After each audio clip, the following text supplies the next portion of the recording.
ಎಲ್ಲ ಗೃಹಲಕ್ಷ್ಮಿಯರಿಗೆ ಇದೇ ಜುಲೈ 30ರ ಒಳಗಾಗಿ ಈ ಕೆಲಸ ಕಡ್ಡಾಯ. ನಾನು ಏನು ಹೇಳೋದಿಲ್ಲ, ಸಿಂಪಲ್ ಆಗಿ ಬಯೋಮೆಟ್ರಿಕ್ ಮಾಡಿಸ್ಬೇಕನ್ರಿ ಅಷ್ಟೇ. ಸೊ ಈ ಬಯೋಮೆಟ್ರಿಕ್ ಬಹಳ ಇಂಪಾರ್ಟೆಂಟ್ ಆಗ್ಬಿಟ್ಟಿದೆ.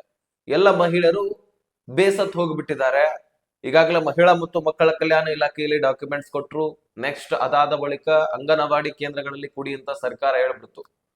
ಸೊ ನೆಕ್ಸ್ಟ್ ಮತ್ತೆ ನೀವು ಅಂಗನವಾಡಿ ಕೇಂದ್ರಗಳಲ್ಲಿ ಆಶಾ ಕಾರ್ಯಕರ್ತೆಯರ ಕೈಯಲ್ಲಿ ಕೊಟ್ರಿ. ಕೆಲವೊಂದಿಷ್ಟು ಕಡೆ ಆಶಾ ಕಾರ್ಯಕರ್ತೆಯರು ಡಾಕ್ಯುಮೆಂಟ್ಸ್ ಗಳನ್ನ ತಗೊಳ್ತಾ ಇಲ್ಲ ಅಂತ ಕೂಡ ಕಮೆಂಟ್ ಗಳು ಬಂದಿದ್ವು. ಅದಕ್ಕೆ ಸೊಲ್ಯೂಷನ್ ಏನು ಅನ್ನುವಂಥದ್ದನ್ನು ಕೂಡ ಹೇಳ್ತೇನೆ. ಇದೇ 31ನೇ ತಾರೀಕು ಒಳಗಾಗಿ ನೀವು ಕೆಲಸ ಮಾಡ್ಲೇಬೇಕು, ಇಲ್ಲ ಅಂದ್ರೆ ನಿಮ್ಗೆ ದುಡ್ಡು ಬರೋದಿಲ್ಲ ಖಂಡಿತವಾಗ್ಲು. ಒಂದು ವಿಷಯ ಜ್ಞಾಪಕ ಇಟ್ಕೊಳ್ಳಿ, ಕರೆಕ್ಟ್ ಆಗಿ ಕೇಳಿಸ್ಕೊಳ್ಳಿ. ಎಲೆಕ್ಷನ್ ಯಾವಾಗ ಯಾವಾಗ ಸಮೀಪ ಬಂದಿದೆ ಆವಾಗ 15 ದಿನದಲ್ಲಿ ಎರಡೆರಡು ಕಂತುಗಳನ್ನ ಸರ್ಕಾರ ಜಮಾ ಮಾಡಿದೆ ನಿಮಗೆ. ಆವಾಗ ತಾಂತ್ರಿಕ ದೋಷ ಅದು ಇದು ಅಂತ ಏನು ಕೂಡ ಕಾರಣ ಕೊಟ್ಟಿಲ್ಲ ಸರ್ಕಾರ. ಅದಕ್ಕಾಗಿ ನೀವು ಅರ್ಹತೆ ಉಳಿಸ್ಕೊಳ್ಳೋದು ಅವಶ್ಯಕತೆ ಇದೆ. ಸರ್ಕಾರ 20ರಿಂದ 30 ಸಾವಿರ ಅಂತೂ ನಿಮಗೆ ಜಮಾ ಮಾಡೋದು ಖಂಡಿತವಾಗ್ಲೂ. ಇನ್ನು ಎಲೆಕ್ಷನ್ 1 ವರ್ಷ ಇದ್ರು ಸಹಿತ ಇಲ್ಲಿಂದಾನೇ ನಿಮಗೆ ಕ್ಲಿಯರ್ ಆಗಿ ಜಮಾ ಮಾಡ್ಲಿಕ್ಕೆ ಪ್ರಯತ್ನ ಮಾಡ್ತಾರೆ. ಆದಷ್ಟು ಕ್ಲಿಯರ್ ಆಗಿ ಇಟ್ಕೊಳ್ಳಿಕ್ಕೆ ಪ್ರಯತ್ನ ಮಾಡ್ತಾರೆ. ಯಾವ್ಯಾವ ಕಂತುಗಳು ಪೆಂಡಿಂಗ್ ಉಳಿದಿದ್ದಾವೆ ಅವುಗಳನ್ನು ಕೂಡ ಹಂತ ಹಂತವಾಗಿ ಕ್ಲಿಯರ್ ಮಾಡುವಂತಹ ಪ್ರಯತ್ನ ಕೂಡ ಮಾಡ್ತಾರೆ. ಅದಕ್ಕಾಗಿ ನೀವು ಅರ್ಧ ಗಂಟೆಯ ಕೆಲಸ ಈ ಬಯೋಮೆಟ್ರಿಕ್ ಮಾಡಿಸಬಹುದು.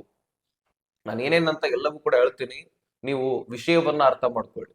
ವಿಡಿಯೋ ಎಷ್ಟು ನೀವು ನೋಡ್ತಿರ್ ಗೊತ್ತಿಲ್ಲ, ಒಳಗಿರ್ತಕ್ಕಂತಹ ಮಾಹಿತಿಯನ್ನ ಅರ್ಥ ಮಾಡ್ಕೊಳ್ಳಿ. ಸ್ನೇಹಿತರೆ, ಸಬ್ಸ್ಕ್ರೈಬ್ ಮಾಡಿಲ್ಲ ಅಂದ್ರೆ ಬೇಗನೆ ಸಬ್ಸ್ಕ್ರೈಬ್ ಮಾಡ್ಕೊಳ್ಳಿ. ಈಗ ತಡ ಮಾಡೋದು ಬೇಡ. ಈ ಗೃಹಲಕ್ಷ್ಮಿಯಲ್ಲಿ ಒಟ್ಟಾರೆಯಾಗಿ ಬಯೋಮೆಟ್ರಿಕ್ ಮಾಡಿಸ್ಕೊಳ್ಳೋದು ಕಡ್ಡಾಯವಾಗ್ಬಿಟ್ಟಿದೆ. ಇದನ್ನ ಯಾಕೆ ಕಡ್ಡಾಯ ಮಾಡಿದ್ರಪ್ಪ ಅಂದ್ರೆ ಮೃತಪಟ್ಟವರ ಕಾರಣಕ್ಕಾಗಿ. ಈಗಾಗಲೇ ಸರ್ಕಾರ ನಷ್ಟ ಅನುಭವಿಸಿದೆ, 100 ಕೋಟಿ ಗಟ್ಟಲೆ ಹೆಚ್ಚೆಚ್ಚು ನಷ್ಟವನ್ನ ಅನುಭವಿಸಿಬಿಟ್ಟಿದೆ. ಮೊದಲಿಗೆ 2500 ಕೋಟಿ ಬೇಕಾಗಿದ್ರೆ ಈಗ 2400 ಕೋಟಿ ಬೇಕಾಗಿದೆ ವೆರಿಫಿಕೇಶನ್ ಆದ ತಕ್ಷಣ. ಮತ್ತು ಇನ್ನೂ ಕೂಡ ಬಯೋಮೆಟ್ರಿಕ್ ಬಾಕಿ ಇದೆ. ಈ ಬಯೋಮೆಟ್ರಿಕ್ ಮಾಡಿ ಪೂರ್ತಿಯಾಗಿ ಮುಗಿದ ತಕ್ಷಣ ಹತ್ತತ್ರ 2200 ಕೋಟಿಗೆ ಬಂದು ಬೀಳುತ್ತೆ. ಹೀಗಾಗಿ 300 ಕೋಟಿ ಪ್ರತಿಯೊಂದು ಕಂತಿನಲ್ಲಿ ಸರ್ಕಾರಕ್ಕೆ ಉಳಿತಾಯ ಆಗಬಹುದಾದಂತಹ ಸಾಧ್ಯತೆ ಇದೆ. ಸೊ ಅದಕ್ಕಾಗಿ ಸರ್ಕಾರ ನಷ್ಟ ಅನುಭವಿಸ್ಲಿಕ್ಕೆ ಮತ್ತೆ ತಯಾರಿಲ್ಲ. ಅದಕ್ಕಾಗಿ ವೆರಿಫಿಕೇಶನ್ ಮಾಡಿಸ್ತು, ಡಾಕ್ಯುಮೆಂಟ್ಸ್ ಗಳನ್ನ ಕೊಡಿ ಅಂತ ಹೇಳ್ತು. ಜೊತೆಗೆ ವೋಟರ್ ಐಡಿ ಕೂಡ ಎಕ್ಸ್ಟ್ರಾ ಬೇಕು ಅಂತ ಹೇಳ್ತು. Ration card, Aadhaar card, bank passbook ಜೊತೆಗೆ ನಿಮ್ಮ ಒಂದು ಪ್ರಮಾಣ ಪತ್ರ ಅರ್ಜಿದು ನೆಕ್ಸ್ಟ್ ವೋಟರ್ ಐಡಿ ಕೂಡ ಬೇಕಂತ ಹೇಳ್ತು. ಇದರಿಂದ ಎರಡೆರಡು ರೇಷನ್ ಕಾರ್ಡ್ ಎಲ್ಲೆಲ್ಲಿ ಇದಾವೆ ಅನ್ನುವಂಥದ್ದನ್ನು ಕೂಡ ಕಂಡು ಹಿಡಿಯಲಾಗುತ್ತೆ. ಜೊತೆಗೆ ಈಗ ಬಯೋಮೆಟ್ರಿಕ್ ಕಾರಣದಿಂದಾಗಿ ಮೃತಪಟ್ಟವರು ಬಂದು ಬಯೋಮೆಟ್ರಿಕ್ ಅಂತೂ ಮಾಡಿಸ್ಲಿಕ್ಕೆ ಆಗೋದಿಲ್ಲ. ಯಾರು ಅರ್ಹತೆ ಹೊಂದಿರ್ತಾರೆ, ಯಾರು ಬದುಕಿರ್ತಾರೆ, ಆ ಮುಖ್ಯಸ್ಥೆ ಮಾತ್ರ ಬಂದು ಬಯೋಮೆಟ್ರಿಕ್ ಮಾಡಿಸಬಹುದು. ಒಂದು ಆಪ್ಷನ್ ಇದೆ, ಯಾರು ಮೃತಪಟ್ಟಿರ್ತೀರಿ ನಿಮಗೆ ದುಡ್ಡು ಬೇಕಪ್ಪ ಅಂದ್ರೆ ನಿಮ್ಮ ಮನೆಯವರಿಗೆ. ಇನ್ನು ನಿಮ್ಮ ಮನೆಯವರು ಏನ್ ಮಾಡ್ಬೇಕಂದ್ರೆ ನೀವು ನಿಮ್ಮ ಮನೆಯಲ್ಲಿ ಯಾರಾದ್ರೂ ಹೆಣ್ಣು ಮಕ್ಕಳಿದ್ರೆ ರೇಷನ್ ಕಾರ್ಡ್ ನಲ್ಲಿ ಮುಖ್ಯಸ್ಥೆ ಸ್ಥಾನವನ್ನ ಕೊಡಿಸಿ. ಆ ಮುಖ್ಯಸ್ಥೆಯ ಸ್ಥಾನದಲ್ಲಿ ಸೇರ್ಪಡೆ ಮಾಡಿದ ತಕ್ಷಣ ನೀವೇನ್ ಮಾಡ್ಬೇಕು, ಆ ಒಂದು ಗೃಹಲಕ್ಷ್ಮಿ ಯೋಜನೆಗೆ ಅರ್ಜಿ ಸಲ್ಲಿಸಬೇಕು. ತದನಂತರ ಬಯೋಮೆಟ್ರಿಕ್ ಕೊಟ್ಬಿಡ್ತೀರಿ. ಅಲ್ಲೇ ಅರ್ಜಿ ಸಲ್ಲಿಸುವಾಗ ಇದೆಲ್ಲವೂ ಕೂಡ ಕಂಪ್ಲೀಟ್ ಆಗತ್ತೆ. ತದನಂತರ ನಿಮ್ಗೆ ದುಡ್ಡು ಬರುತ್ತೆ. ಇಲ್ಲ ಮುಖ್ಯಸ್ಥೆಯ ಜಾಗದಲ್ಲಿ ಮೃತಪಟ್ಟವರೇ ಇದ್ದಾರೆ, ಅವರಿಗೆ ದುಡ್ಡು ಕೊಡಿ ಅಂತ ಕೊಡ್ಲಿಕ್ಕೆ ಆಗೋದಿಲ್ಲ. ಸರ್ಕಾರ ಇದು ಅರ್ಹತೆ ಅಂತ ಒಪ್ಕೊಳ್ಳೋದಿಲ್ಲ. ಈಗಾಗಲೇ ನಷ್ಟ ಬಹಳಷ್ಟು ಅನುಭವಿಸಿದೆ. ಹೀಗಾಗಿ ಬಯೋಮೆಟ್ರಿಕ್ ಕಡ್ಡಾಯ ಮಾಡಿದೆ. ಯಾರು ಬಯೋಮೆಟ್ರಿಕ್ ಮಾಡಿಸ್ತೀರಿ ಅವರಿಗೆ ಮಾತ್ರ ದುಡ್ಡು.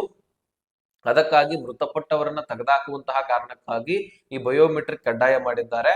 ಯಾರು ಅರ್ಹತೆ ಇದ್ದೀರಿ ಅವರು ಬಯೋಮೆಟ್ರಿಕ್ ಮಾಡಿಸ್ತೀರಿ. ಎಲ್ಲಿಯಪ್ಪ ಅಂದ್ರೆ ಗ್ರಾಮ 1, ಕರ್ನಾಟಕ 1, ಬಾಪೂಜಿ ಸೇವಾ ಕೇಂದ್ರಗಳು, CS ಸೆಂಟರ್ಗಳು, ಬೆಂಗಳೂರು 1ಗಳು, ಇಲ್ಲಿ ಹೋಗಿ ನೀವು ಬಯೋಮೆಟ್ರಿಕ್ ಅನ್ನ ಮಾಡಿಸಬಹುದು. ಬಯೋಮೆಟ್ರಿಕ್ ಮಾಡಿಸಿದ್ದೆ ಆದ್ರೆ ನಿಮ್ಗೆ ಖಂಡಿತವಾಗ್ಲೂ ದುಡ್ಡು ಬರುತ್ತೆ.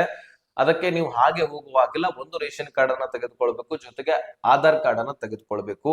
ಸೊ ಇವುಗಳನ್ನ ನೀವು ತೆಗೆದುಕೊಂಡು ಹೋಗಿ ಆ ಬಯೋಮೆಟ್ರಿಕ್ ನೀವು ತಂಬನ್ನ ಕೊಟ್ಟು ಬಂದ್ಬಿಟ್ರೆ ನಿಮ್ಮ 100% ಕೆಲಸ ಕಂಪ್ಲೀಟ್ ಆದ ಹಾಗೆ. ಸೊ ಟೋಟಲಿ ನಿಮ್ಮ ಒಂದು ಕೆಲಸ ಕಂಪ್ಲೀಟ್ ಆಗತ್ತೆ. ನೀವು ಯಾವುದೇ ರೀತಿಯಾದಂತಹ ಒಂದು ಮತ್ತೊಮ್ಮೆ ಅರ್ಜಿ ಸಲ್ಲಿಸೋದು ಅಥವಾ ವೆರಿಫಿಕೇಶನ್ ಮಾಡೋದು ಈ ರೀತಿ ಏನಿಲ್ಲ. ಇದು ಫೈನಲ್ ಗೃಹಲಕ್ಷ್ಮಿ ಯೋಜನೆಯಲ್ಲಿ ಕೊನೆಯ ವೆರಿಫಿಕೇಶನ್ ಅಂದ್ರೂ ತಪ್ಪಾಗ್ಲಿಕ್ಕಿಲ್ಲ. ಈ ವೆರಿಫಿಕೇಶನ್ ನಂತರ ಯಾವುದೇ ವೆರಿಫಿಕೇಶನ್ ಆಗತ್ತೆ ಅನ್ನುವಂಥದ್ದು ಡೌಟ್. ಸೊ ನಿಮಗೆ ಒಟ್ಟಾರೆಯಾಗಿ ಕಂಪ್ಲೀಟ್ ಆಗಿ ಪ್ರತಿಯೊಂದು ಕಂತುಗಳನ್ನ ಜಮಾ ಮಾಡ್ಲಿಕ್ಕೆ ಪ್ರಯತ್ನ ಮಾಡುತ್ತೆ ಸರ್ಕಾರ. ಯಾಕಂದ್ರೆ ಮುಂದೆ ಬರ್ತಕ್ಕಂತಹ ದಿನಗಳಲ್ಲಿ ಎಲೆಕ್ಷನ್ ಸಮೀಪ ಬರ್ತಾ ಇದೆ. ಮತ್ತೊಮ್ಮೆ ವೆರಿಫಿಕೇಶನ್ ಮಾಡ್ಕೊಳ್ತಾ ಕೂರ್ಲಿಕ್ಕೆ ಸರ್ಕಾರವೂ ಕೂಡ ಕಾಲ ಇರೋದಿಲ್ಲ. ಸೊ ಅದಕ್ಕಾಗಿ ಇದು ಸಂಪೂರ್ಣವಾಗಿ ವೆರಿಫಿಕೇಶನ್ ಆಗ್ಲಿ, ಇಲ್ಲಿ ಅರ್ಹತೆ ಇದ್ದಂತಹ ಮಹಿಳೆಯರಿಗೆ ಮಾತ್ರ ದುಡ್ಡು ಕೊಡೋಣ ಅಂತ DK ಶಿವಕುಮಾರ್ ಅವರು CM ಆದ ಬಳಿಕ ಒಂದು ಹೆಜ್ಜೆಯನ್ನ ಇಟ್ಟಿದ್ದಾರೆ. ಇದು ಒಳ್ಳೇದೇ, ಯಾಕಂದ್ರೆ ಸರ್ಕಾರಕ್ಕೂ ಕೂಡ ನಷ್ಟ ಆಗ್ತಾ ಇತ್ತು. ಮೃತಪಟ್ಟವರಾಗಿರ್ಲಿ, ಎರಡೆರಡು ರೇಷನ್ ಕಾರ್ಡ್ಗಳನ್ನ ಹೊಂದಿದಂತವರಾಗಿರ್ಲಿ, ಅನರ್ಹತೆ ಹೊಂದಿದಂತವರಿಗೆ ದುಡ್ಡು ಜಮಾ ಆಗ್ತಾ ಇತ್ತು. ಅದಕ್ಕಾಗಿ ಈ ಒಂದು ಕೆಲಸ ಮಾಡ್ಲೇಬೇಕಾಗಿತ್ತು. ಅದಕ್ಕಾಗಿ ಹೊಸದಾಗಿ ಅರ್ಜಿ ಸಲ್ಲಿಸಲಿಕ್ಕೆ ಹೇಳಿದ್ರು. ವೆರಿಫಿಕೇಶನ್ ಆಯ್ತು, ಈಗ ಬಯೋಮೆಟ್ರಿಕ್ ಆಗ್ತಾ ಇದೆ. ಈ ಬಯೋಮೆಟ್ರಿಕ್ ಕಂಪ್ಲೀಟ್ ಆದ್ರೆ ಮುಗಿದೋಯ್ತು. ನಿಮಗೆ 31ನೇ ಕಂತಿನ ಈಗ ಜಮಾ ಆಗ್ಲಿಕ್ಕೆ ಪ್ರಾರಂಭವಾಗ್ತಾ ಇದೆ. ಈ ಒಂದು ಕಂತು ಕೂಡ ನಿಮಗೆ ದುಡ್ಡು ಜಮಾ ಆಗತ್ತೆ. ಬೇಗನೆ ಇವತ್ತೇ ಬಯೋಮೆಟ್ರಿಕ್ ಮಾಡಿಸಿ. ಓಕೆ, ಸೊ ಈ ಇನ್ಫಾರ್ಮೇಶನ್ ಆದಷ್ಟು ಎಲ್ಲ ಗೃಹಲಕ್ಷ್ಮಿಯರಿಗೆ ಶೇರ್ ಮಾಡಿ, ಅವ್ರಿಗೂ ಕೂಡ ಕ್ಲಾರಿಫಿಕೇಶನ್ ಸಿಗ್ಲಿ. ಚಾನಲ್ಗೆ ಸಬ್ಸ್ಕ್ರೈಬ್ ಮಾಡದೆ ಹಾಗೆ ಹೋಗ್ಬೇಡಿ.